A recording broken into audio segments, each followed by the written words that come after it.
రాశాను మీకు అర్థం అవటానికి. ఎక్సర్సైజ్ దై సెల్ఫ్ రాదర్ అంటూ గాడ్లీనెస్. ఎక్సర్సైజ్ దై సెల్ఫ్, నీకు నీవే సాధకం చేసుకో. ఎక్సర్సైజ్ చేయాలంట దైవ భక్తి విషయాన్ని.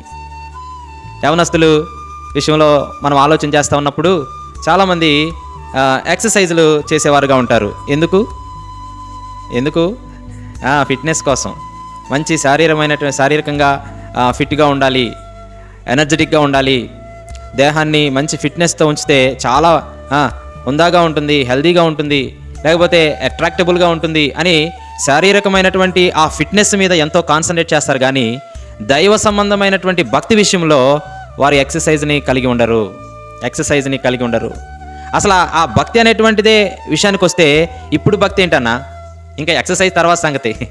ఈ వయసులో భక్తి ఏంటి? యవ్వన కాలంలో ఏం చేయాలి? ఎంజాయ్ చేయాలి, లైఫ్ని ఎంజాయ్ చేయాలి. ఏ వయసులో ముచ్చట ఆ వయసులో తీరాలి.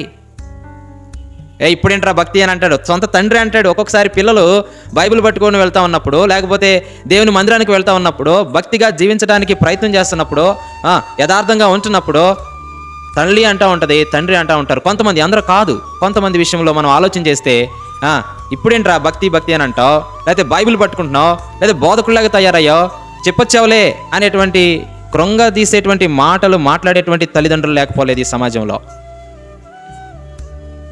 ఏ వయసులో ఆ వయసులో ముచ్చట తీరాలి, యవ్వన వయసు ఎంజాయ్ చేసే వయసు అని అనుకొని భావించేటువంటి వ్యక్తులు ఈ సమాజంలో కోకొల్లల మంది ఉన్నారు.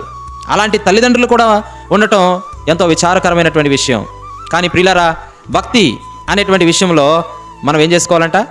సాధకం చేసుకోవాలనంట, ప్రాక్టీస్ చేయాలి, ఎక్సర్సైజ్ చేయాలి.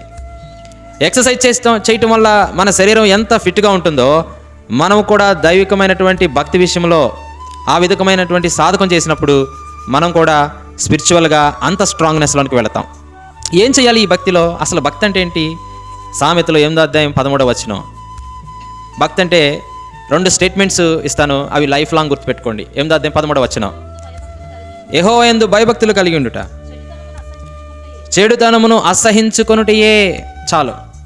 కాబట్టి భక్తిలో మనం సాధకం చేసుకోవటం అని అంటే ఏంటంటే చెడుతనాన్ని విసర్జించటం, చెడును అసహించుకోవటం.